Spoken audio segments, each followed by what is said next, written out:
Hey there, senior leader, and welcome to the Talent Sherpa podcast. This is where senior leaders come to rethink how human capital really works. I'm your host, Jackson Lynch, and today I am joined by my friend, co-host, and recent dinner companion, Scott Morris.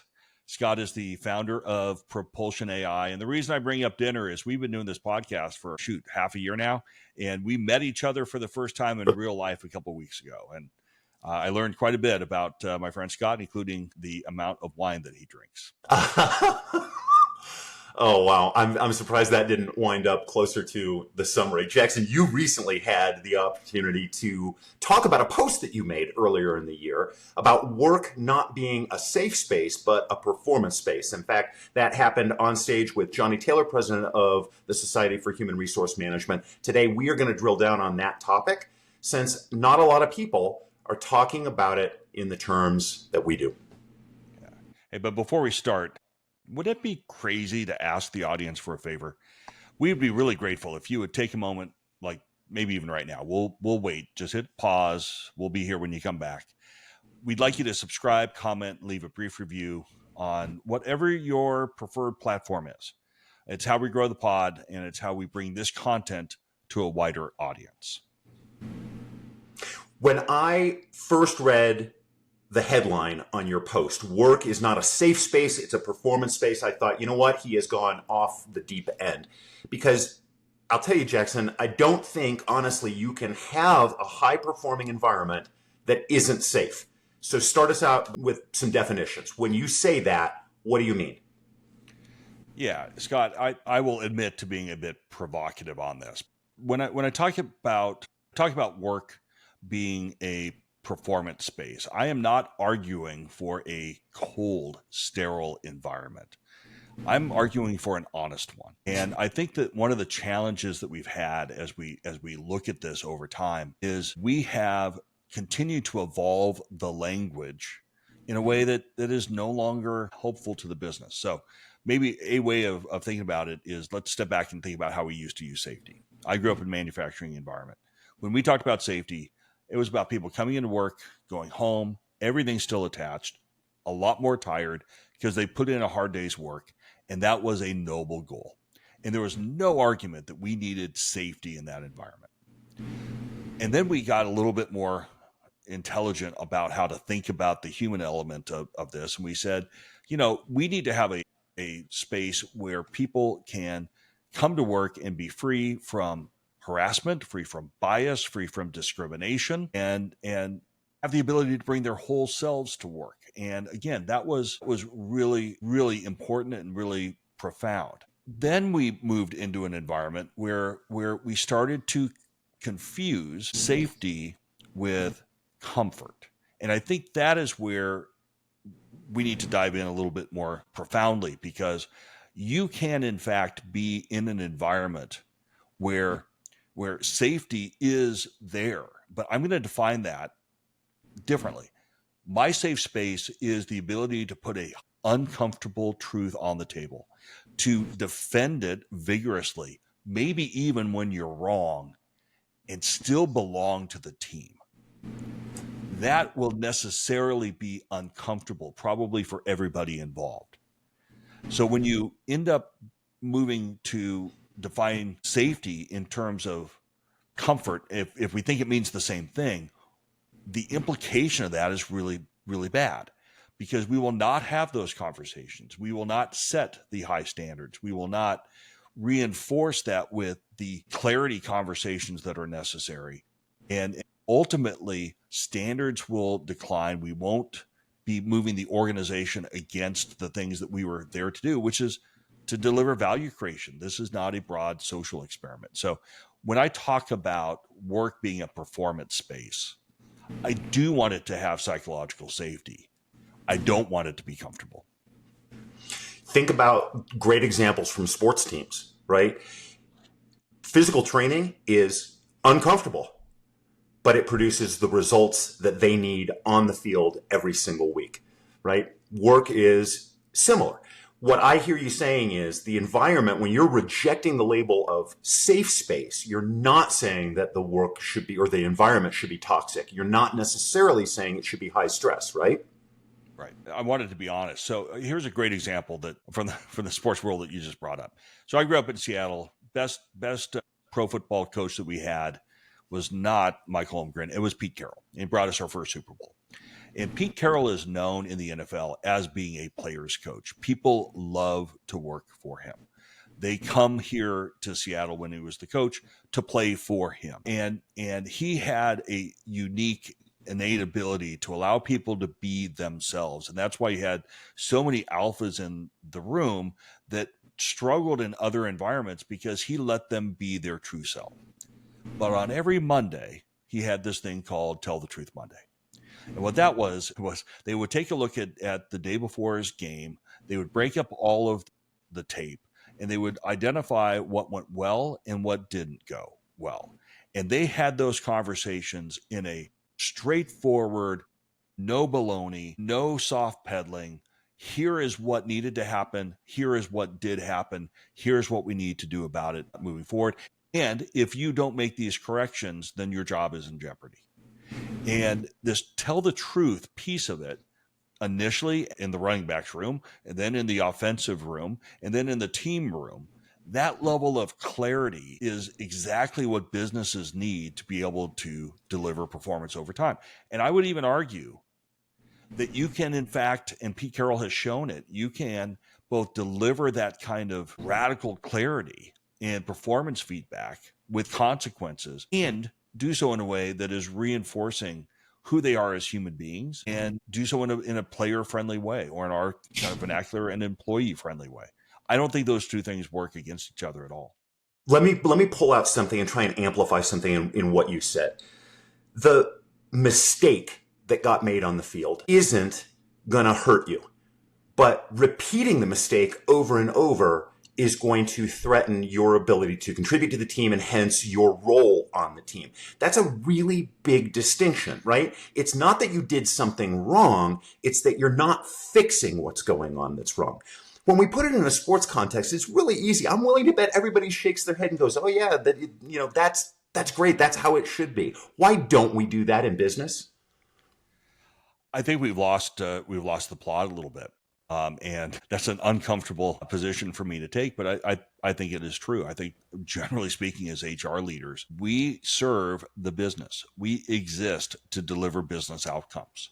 We do so in a way that ought to be employee friendly, and we can pull those levers in such a way that individuals, teams, and the collective can move forward in their experience and be in a very, very positive way.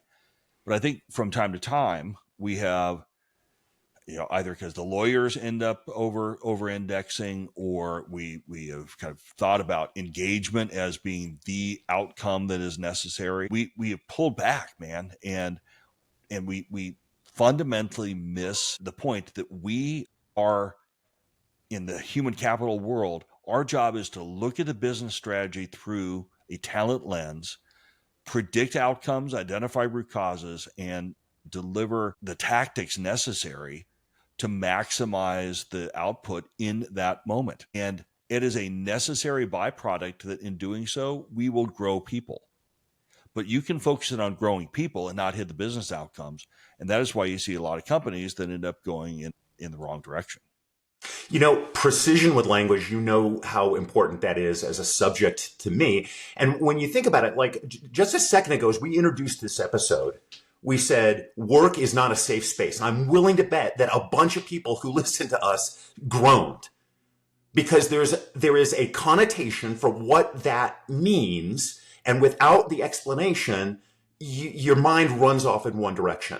I think one of the biggest mistakes that we make in business is not being precise with our language. I think it takes two embodiments, right? One is reinforcing, I don't like that you did that, but that is not a fatal flaw for you. I don't like that you are showing up this way, but that is not a fatal flaw, right? We stop halfway sometimes. We're not precise with the language. Best boss I have ever had in my entire career is named Scott Nastaya. He heads one of the major practice areas at Simpson Consulting today. And the way I've always described him when I've talked about him to other people is that he made it safe for me to have 9 bad ideas. And I think he always knew that I was going to get to one idea that was really, really good. But you know what he also did? He called out those 9 bad ideas. I just knew when he called it out, one, he was doing it to help me. And two, I wasn't going to get killed because I had 9 bad ideas. He was waiting for that one idea that was really good to come forward that we could execute on. And I think as leaders, we're not very precise with our language, and we're not very reinforcing with, this is the piece that I don't like. Here's why I don't like it. Here's the consequence that it drives for us, but you are still okay unless you can't make a pivot, unless you can't shift that. Well, candidly, 9 bad ideas to 1 good idea. I will hire people with better ratios than that, my Hey friend. man, I generate a lot of ideas, and that's, you know what, that's just the fact. Like, you got to work through the bad ones, but can you I just can thought that was you get part. off I of just thought it, and can you get to the good one? I just thought that was part of our podcast, Norm. I didn't realize this was a life journey No, for you. man. But you know what? I was safe in doing that. And that's why I think you've got to have safety as a part of a high performing team. You've got to know that you can make a mistake. You can throw out the bad idea. That's going to be okay. But what is the North Star you're going for here? I guess that to me is the fundamental question. Are you solving for the individual, or are you solving for the performance of the organization? I think you Because have to either, solve, you got to solve for both. sure, but if you had to prioritize one over the other, which one do you do? See, I don't know that for me, I don't know that you can separate them.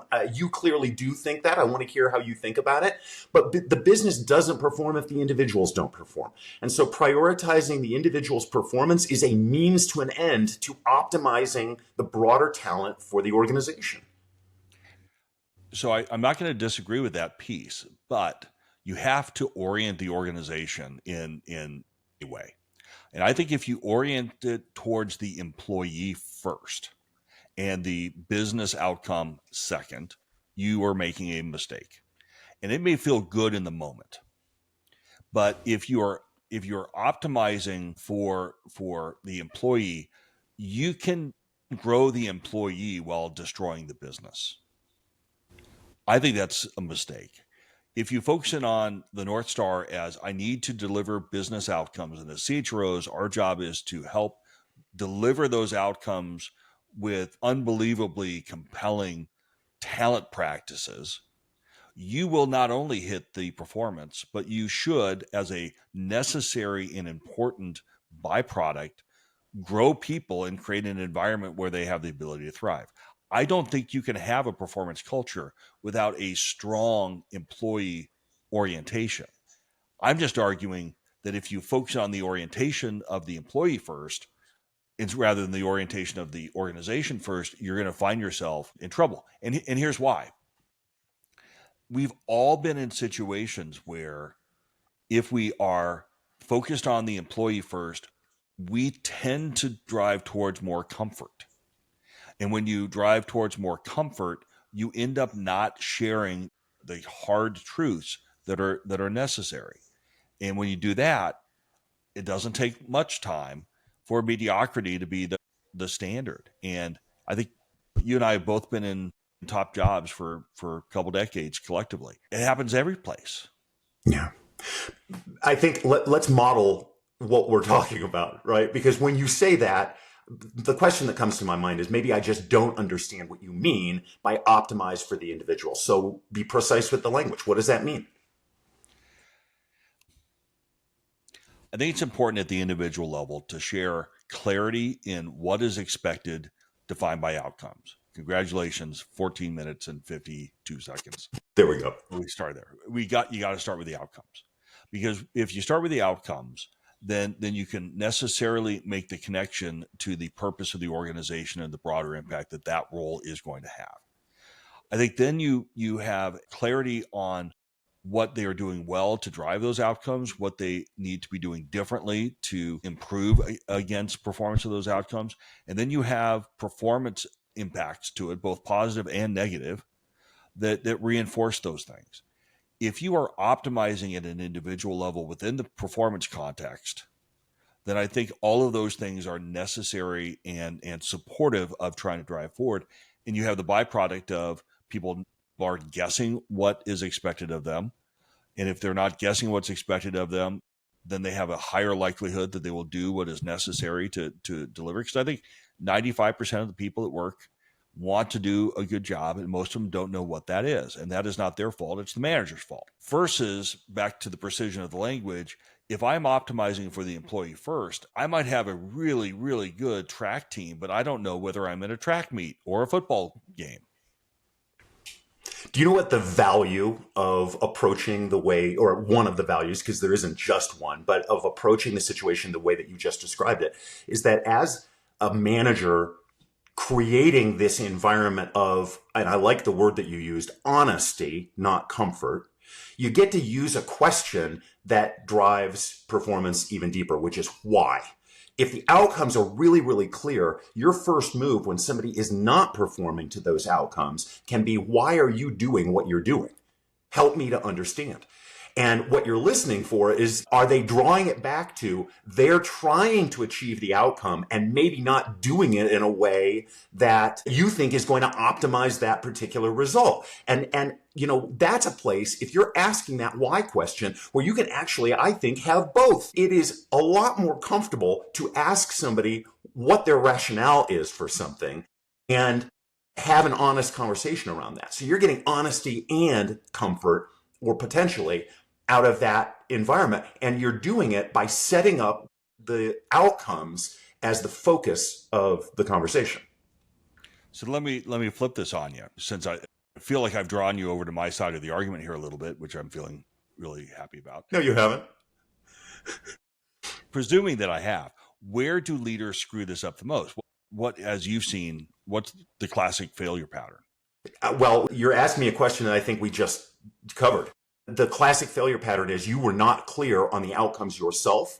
You were not precise with your language about those outcomes to the individuals. You weren't clear about how they connected to those outcomes. And that's shaky footing.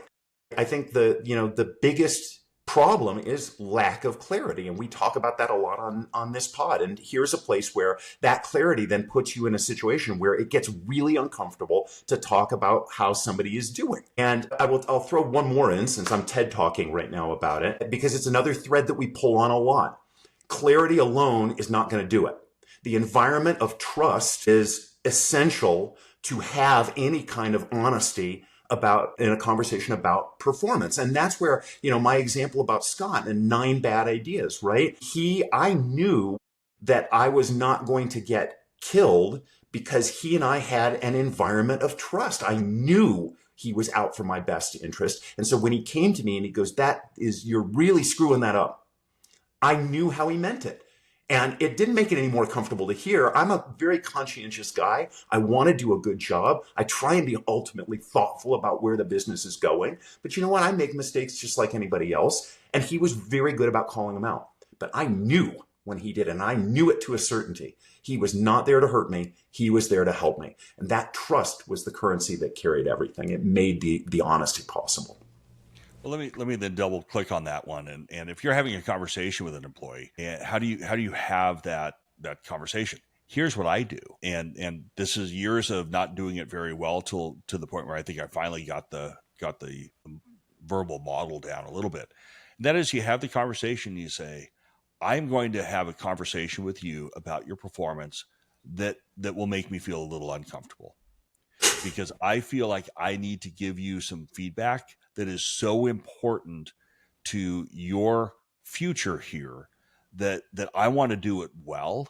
And I want to make sure that you hear it so that you have the ability to make the course corrections in time for you to be able to thrive. And I'm afraid I might say some things wrong, but it is so important to me that I invest in you with this feedback that we're going to have it. And if I say something and you're like, I don't know what that means, you have an obligation to clarify. Don't just assume that I'm clear in this. Like, let's make sure by the time you and I are done with the conversation, we're on the same page. Now, what does that approach do? It turns it from a punishment to an investment almost overnight.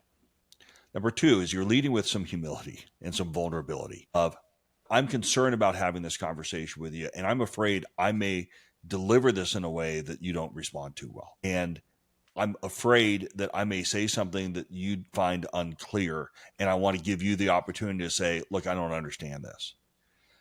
Oftentimes, because I have a pretty declarative voice, I will also say, I need you to be pushing back if you think I'm full of crap. Not usually that phrase, and if you have it within that context, all of a sudden that conversation, it has all the severity that you're talking to it. You're putting it within the context of what you need to be doing to thrive. So it's for them and for the organization. I don't think you have to do one against the other. I think you do have to do organization first. But when you kind of get to the end of that dialogue, that person should walk away with clarity on what needs to change, clarity on what needs to keep going the way it's going, and clarity that you were there trying to help them while also having unbelievably high and uncomfortable standards and playing your role as a moral manager leader.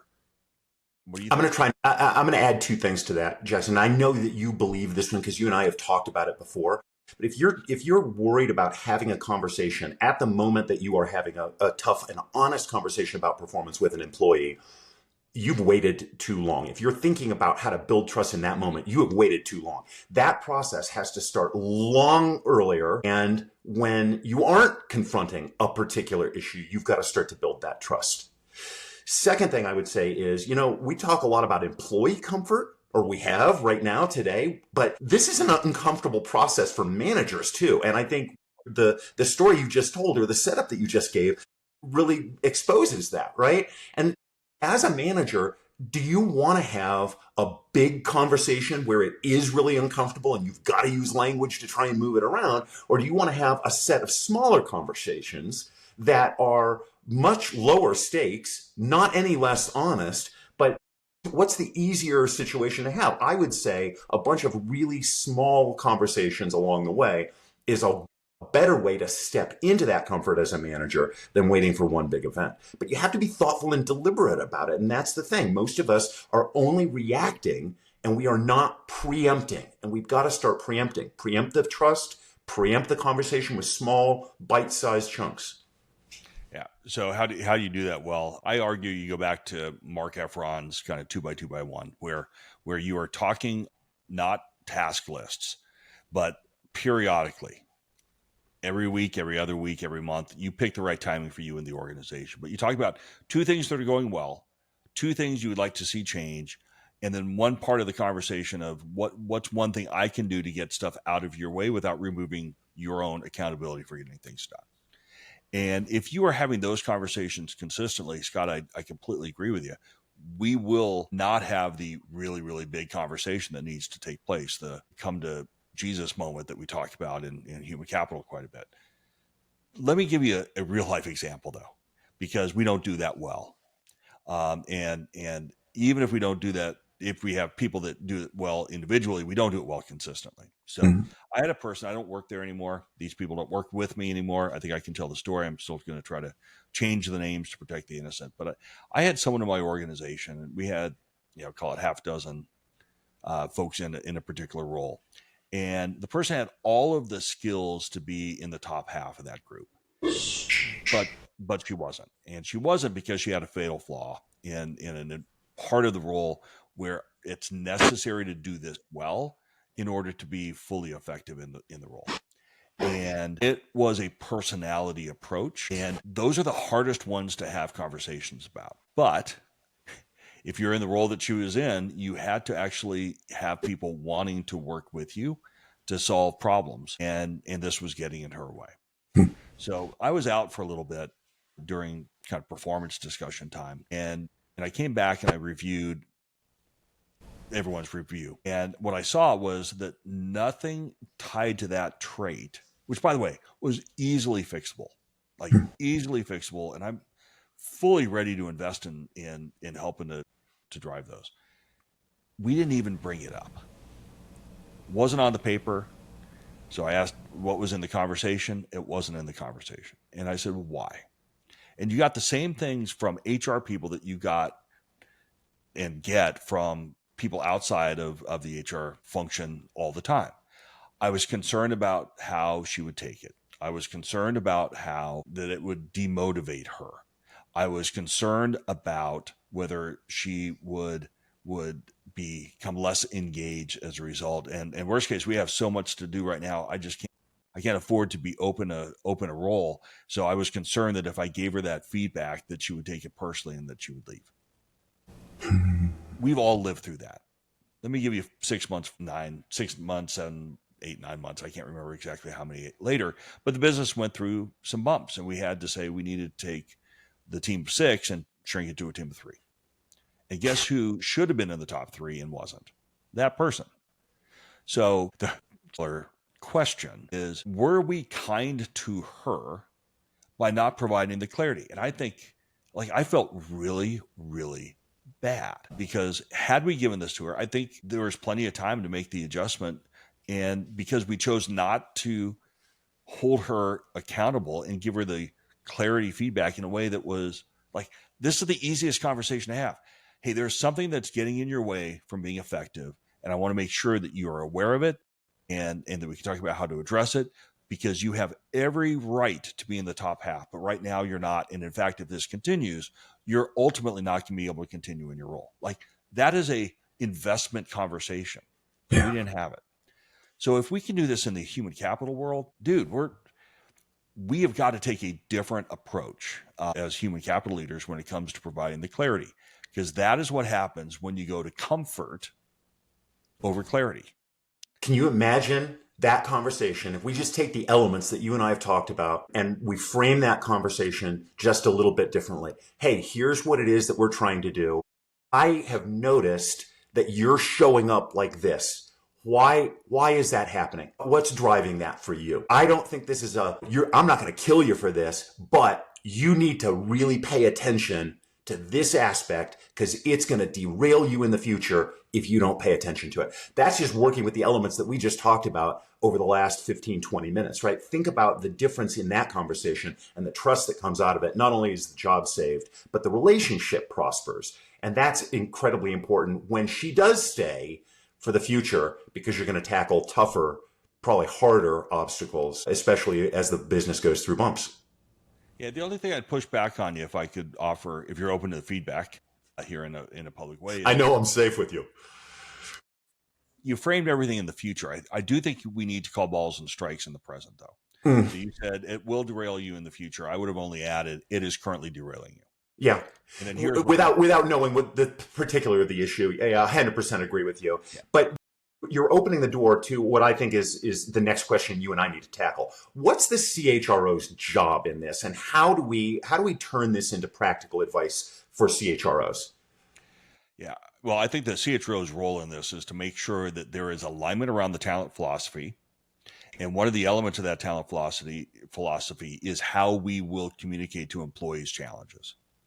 And I think there are systematic things that you can do to put that into place to make sure, for example, I think the performance management process is so important that the human capital team should actually audit it, like the finance team has their stuff audited. That's how important it is. And most companies don't do that. There are lots of ways of how to go about that process, but that's an example. But what would I do if I'm a CHRO today listening to this? Here's what it is. I would think to myself across a senior leadership, kind of the top 25 people in the organization. Is there a person that you are talking about consistently that is missing the mark? And can you then step in and have the conversation and coach that leader to have the conversation that needs to take place, which again is here's what the standard is. Let's define it in outcomes. Let's make sure that we are aligned on what those outcomes are and make them repeat it back. And if there's tightness there, lock it in. And then here's where we're going. Here's what I'm seeing. Words, noticing. I love that softens things. Here's what I'm noticing you're doing relative to that. And here's what the implication of that is if it doesn't change. And here's what the implication of that is now. Like, have that conversation. Because I think when I was sitting in the chair, when you're sitting in the chair, and when everyone here is in chair today, they can think of the conversation that they really need to have that no one's having. And that is how you move from a comfort orientation to a performance one. And when you do that, everything good comes from there. To amplify, I think it's implicit in what you just said, to amplify that, I think the hardest job the CHRO has is having this conversation that we're talking about with every one of the senior leaders in the organization and helping them with tools to have those conversations with their leaders. That's where it gets really uncomfortable, is where you're effectively going to a peer and having that tough conversation about having tough conversations. That's a hard one, but I think that is the heart of the CHRO's responsibility to the business. Look, you should know and be intimately familiar with and have solid relationships with the top 5% of your organization, defined as those pivotal jobs where being great versus good will have the most outsized value to it. If you are focusing on that as part of the job, then you will necessarily be driving business impact. It's unavoidable. So this is normally the time where I would make some sort of quip about Scott in a summary. Usually I'd say something to the effect of, as Scott always says, 3 lemons to make lemonade doesn't make a horse mule. Something never said. Something he never said. But I forgot to write one down going into it, so I just made that one up on the spot. But Scott, can you maybe summarize briefly for us what we talked about today? You are not going to be comfortable. That's the summary, plain and simple. But psychological safety is important. And so building an environment of trust before you need to call on that trust is critically important. Being precise with your language is incredibly important so that you can call out the problem and reinforce for the person that you're investing in them by calling it out. And you've got to drive the business outcome first and relate the human performance to where the organization is going and why they are so critically important that they are producing and performing along the way.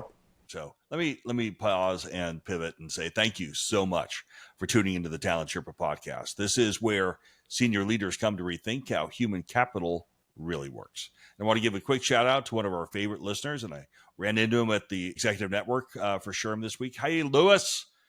Good to see you again, my friend. And thank you for being part of the Talent Sherpa community. If you liked today's episode, please do us a favor and hit the like button. Subscribe to the podcast or leave us a review. You can get us on Apple Podcasts or Spotify, even YouTube if you want to see what the two of us look like. Which I don't know why you would, but it's possible. And if you are a CHRO wondering where to start your AI journey because your CEO says you need to, but you don't know what to do, don't forget to check out Propulsion AI at www.getpropulsion.ai. They are transforming how smart companies turn HR insights into powerful outcomes.